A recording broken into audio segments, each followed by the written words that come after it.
আবহাওয়া অধিদপ্তর থেকে আজকে সবচেয়ে বড় গুরুত্বপূর্ণ খবর।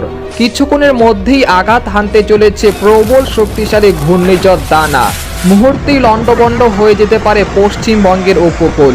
রাতেই একাধিক জেলায় নেমে আসবে ভয়ানক দুর্যোগ। 6 থেকে 7 ফুট উচ্চতায় হতে পারে জলোচ্ছ্বাস। এছাড়া আগামী 24 ঘন্টার মধ্যে দুই বাংলার বিভিন্ন জেলায় প্রবল ঝড় বৃষ্টির সম্ভাবনা, এমনটা জানাচ্ছেন আবহাওয়া অধিদপ্তর। আজ ও আগামীকাল কোন কোন জেলায় এই ঝড় বৃষ্টি হতে পারে এই বিষয়ে কি বলছে আজকের আবহাওয়া রিপোর্টে জানিয়ে দিব। সম্পূর্ণ বিস্তারিত ভিডিওদের সঙ্গে থাকুন। আর আপনি কোন জেলা থেকে আমাদের আবহাওয়ার খবরটি দেখছেন অবশ্যই কমেন্ট করে জানিয়ে দিবেন। আর সবার আগে সবার প্রথম সঠিক আবহাওয়ার খবর জানতে আমাদের চ্যানেলটিকে সাবস্ক্রাইব করে রাখুন।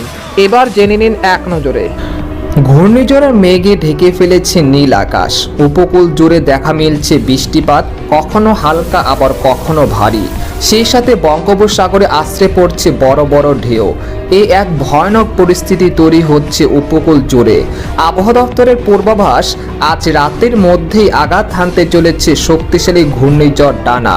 এর প্রভাবে দেশের উপকূল সহ পশ্চিমবঙ্গের একাধিক জেলায় অতি ভারী বৃষ্টিপাতের লাল সতর্কতা রয়েছে।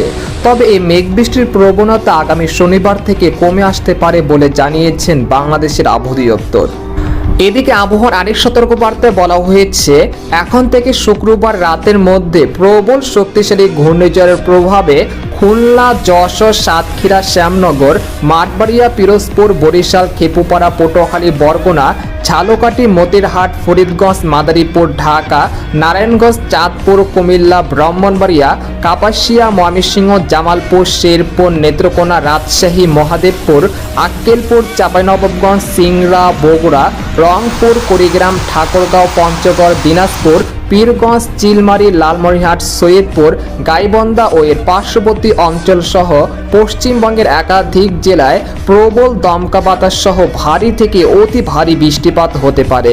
এতে করে ক্ষতিগ্রস্ত হতে পারে মাঠে থাকা ফসল ও কৃষি জমি, তাই এখন থেকে পূর্ব প্রস্তুতি নিয়ে রাখুন।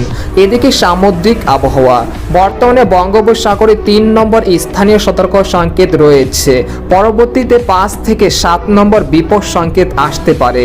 মধ্য বঙ্গোপসাগরে অবস্থানরত সাধারণ ঘূর্ণিঝড় দানা আরও শক্তি অর্জন করে উত্তর উত্তর পশ্চিম দিকে অগ্রসর হয়ে প্রবল ঘূর্ণিঝড় আকারে বর্তমানে উত্তর পশ্চিম বঙ্গোপসাগরে অবস্থান করছে।